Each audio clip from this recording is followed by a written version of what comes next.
হাসাই গাড়ি কইরে কইরে আমার মাথাটা পুরো নষ্ট করে ফেলাইছে আমার বর। তো অবশেষে আমরাও রওনা দিলাম হাসাই গাড়ি, দেখি ওখানে কি আছে। হ্যালো, আসসালামু আলাইকুম সবাইকে, কেমন আছেন? তো অবশেষে আমরা হাসাই গাড়ি চলে আসলাম দেখতে কি আছে ওখানে। ও মা, যাইয়া দেখি, দেখেন না কত খালি পানি আর পানি। রাস্তার এইগুলোও পানি, রাস্তার ওদিকেও পানি, শুধু পানি আর পানি। পানিটা দেখে অবশ্য মনটা ভালো হয়ে গেল। আবার দেখি বাস ভৈরা মানুষও আসে দেখতে। আহারে, কত সুন্দর মনে হয় জায়গাটা। আসলে অত খারাপও না, জায়গাটা সুন্দরই আছে। পানির মধ্যে কার না মনে চাই একটু নৌকাতে ঘুরে বেড়াতে।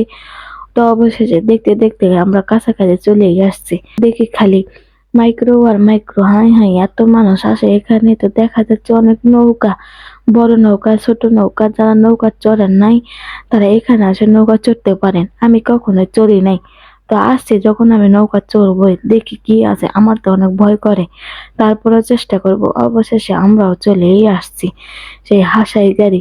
তো এসে দেখি এখানে একটা জিনিসই আমার চোখে পড়লো, সেটা হলো পদ্ম ফুল। এখানকার হলো মূল উন্নয়নই হলো পদ্ম ফুল। তো দেখতে দেখতে আমরা চলেই আসলাম সেই হাসাই গাড়ি, দেখি কেমন।